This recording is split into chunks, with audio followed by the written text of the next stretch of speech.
ಸತೀಶ್ ರೆಡ್ಡಿ ಖಾಸಗಿ ಗನ್ಮ್ಯಾನ್ ನಿಂದಲೇ ಫೈರಿಂಗ್ ಆಗಿರೋದು ಅಂತ ಮಾಜಿ ಶಾಸಕ ಸೋಮಶೇಖರ್ ರೆಡ್ಡಿ ಹೇಳ್ತಾ ಇದ್ದಾರೆ. ಜನಾರ್ದನ್ ರೆಡ್ಡಿ ಅವರ ಸಹೋದರ ಕೂಡ. ಬಳ್ಳಾರಿಯಲ್ಲಿ ಮಾಜಿ ಶಾಸಕ ಸೋಮಶೇಖರ್ ರೆಡ್ಡಿ ಏನ್ ಆರೋಪ ಮಾಡ್ತಾ ಇದ್ದಾರೆ ಅಂತ ಅಂದ್ರೆ, ರಾಜಶೇಖರ್ ಸಾವಿಗೆ ಭರತ್ ರೆಡ್ಡಿ ಬೆಂಬಲಿಗರೇ ಕಾರಣ, ತನಿಖೆ ಆಗ್ಬೇಕು ಇದಕ್ಕೆ ಸಂಬಂಧಪಟ್ಟ ಹಾಗೆ ಅಂತ ಸೋಮಶೇಖರ್ ರೆಡ್ಡಿ ಒತ್ತಾಯಿಸ್ತಾ ಇದ್ದಾರೆ. ಏನಾಯ್ತು ಸರ್, ಯಾಕೆ ಗಲಾಟೆ ಆಯ್ತು ಸರ್?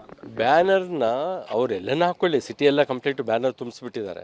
ನಾವು ಜನಾರ್ದನ್ ರೆಡ್ಡಿ ಮನೆ ಕಾಂಪೌಂಡ್ ಒಳಗೆ ಬಂದು, ಫೆನ್ಸಿಂಗ್ ಒಳಗೆ ಬಂದು ಬ್ಯಾನರ್ ಹಾಕಿದ್ದಕ್ಕೆ ತೆಗ್ಸಿರಿ ಅಂತ ಹೇಳಿದ್ದೀವಿ, ತೆಗ್ಸ್ಬಿಟ್ರು. ಬಟ್ ಆದರೆ ಅವನು ಸತೀಶ್ ರೆಡ್ಡಿ ಅನ್ನೋನು ಒಂದು 20 ಮಂದಿನ ಹಾಕ್ಕೊಂಡು ಬಂದು, ನಾನು ಇಲ್ಲೇ ಚೇರ್ ಹಾಕ್ಕೊಂಡು ಕುಂದಿರ್ತೀನಿ, ಬ್ಯಾನರ್ ಹಾಕಿರಿ ಅಂತೇಳಿ ಬ್ಯಾನರ್ 4 ಹಾಕ್ಸಿದ. ಒಂದು ಹೋಗಿ 4 ಆಯಿತು, 4 ನಮ್ಮ ಹುಡುಗರು ತೆಗ್ಸಿದ್ರು, ಅದನ್ನು ಕಿತ್ತಾಕಿದ್ರು.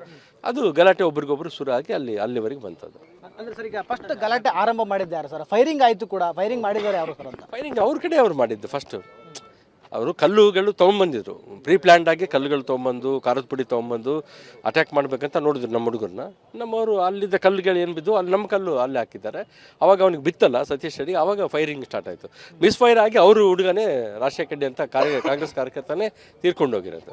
ಕಾಂಗ್ರೆಸ್ ಕಾರ್ಯಕರ್ತ ರಾಜಶೇಖರ ಸಾವಿಗೆ ನೇರವಾಗಿ ಜನಾರ್ದನ್ ರೆಡ್ಡಿ ಅವರು ಬೆಂಬಲಿಗರು ಅನ್ನೋ ಮಾತನ್ನು ಶಾಸಕ ಭರತ್ ರೆಡ್ಡಿ ಅವರು ಆರೋಪ ಮಾಡ್ತಾ ಇರುವಂಥದ್ದು. ಸರ್, ಅವ್ರ ಬೆಂಬಲಿಗರಿಂದ ಫೈರಿಂಗ್ ಆಯ್ತು, ಜನಾರ್ದನ್ ರೆಡ್ಡಿ ಅವ್ರ ಬೆಂಬಲಿಗರಿಂದ?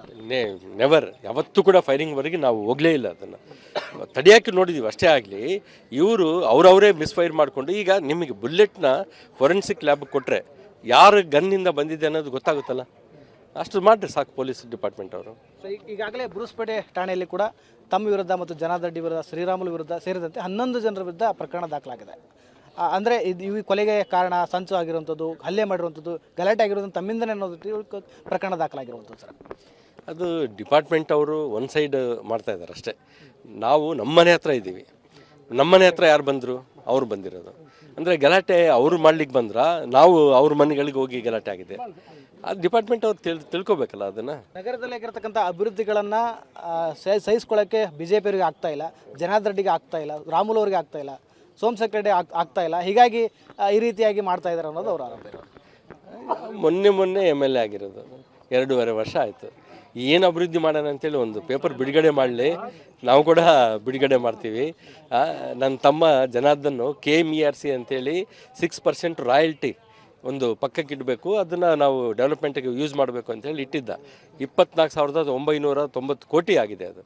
ಅದರಲ್ಲಿ ಡೆವಲಪ್ಮೆಂಟ್ ಆಗ್ತಾ ಇದೆ. ಆಗಲಿ ಅವರು ಫ್ರೀ ಬೀಸ್ ಕೊಟ್ಟು ಇವ್ರ ಕೈಯಲ್ಲಿ ಒಂದು MLAಗೆ ₹1 ಕೂಡ ಗ್ರಾಂಟ್ ಆಗಿಲ್ಲ. ಇನ್ನು ಕಾರ್ಯಕರ್ತನ ಸಾವಿನ ಬಗ್ಗೆ ತನಿಖೆ ಆಗಬೇಕಂತ 100% ತನಿಖೆ ಆಗಬೇಕು. ಯಾವ ಗನ್ನಿಂದ ಬುಲೆಟ್ ಬಂದಿದೆ, ಅವನು ಹೆಂಗೆ ತಿರ್ಕೊಂಡು ಹೋಗಿದ್ದಾನೆ, ಇದು ಪೋಸ್ಟ್ ಮಾರ್ಟಮ್ನಲ್ಲಿ ಬಂದಿದೆ ಬುಲೆಟ್. ಆ ಬುಲೆಟ್ನ ಫೊರೆನ್ಸಿಕ್ ಲ್ಯಾಬ್ ಕೊಟ್ಟು ಇದರಿಂದ ಬಂದಿದೆ ಅಂತೇಳಿ ಗೊತ್ತಾಗ್ಬಿಡುತ್ತೆ ನಮಗೆ. ಇದಿಷ್ಟು ಸೋಮಶೇಖರ್ ರೆಡ್ಡಿ ಅವರ ಮಾತಾಗಿರೋದು. ಅಂದರೆ ಪ್ರಮುಖವಾಗಿ ಕಾರ್ಯಕರ್ತನ ಸಾವಿಗೆ ಯಾರು ಕಾರಣ? ಖಾಸಗಿ ಗನ್ಮ್ಯಾನ್ಗಳಿಂದ ಬಂದಿರತಕ್ಕಂಥ ಬುಲೆಟ್ ಕಾರಣ ಆದರೆ, ಹಾಗಾದ್ರೆ ಅದನ್ನು ಫೈರ್ ಮಾಡಿದ್ದಾರು? ಈ ಬಗ್ಗೆ ಸಂಪೂರ್ಣವಾಗಿ ತನಿಖೆ ಆಗಬೇಕು ಅನ್ನೋ ನಿಟ್ಟಿನಲ್ಲಿ ಕೂಡ ಸೋಮಶೇಖರ್ ರೆಡ್ಡಿ ಅವರು ಒತ್ತಾಯ ಮಾಡ್ತಾ ಇದ್ದಾರೆ. ಕ್ಯಾಮ್ರಾ ಪರ್ಸನ್ ಜೊತೆ ವಿನಾಯಕ ಬಡಿಗೆ, TV9 ಬಳ್ಳಾರಿ.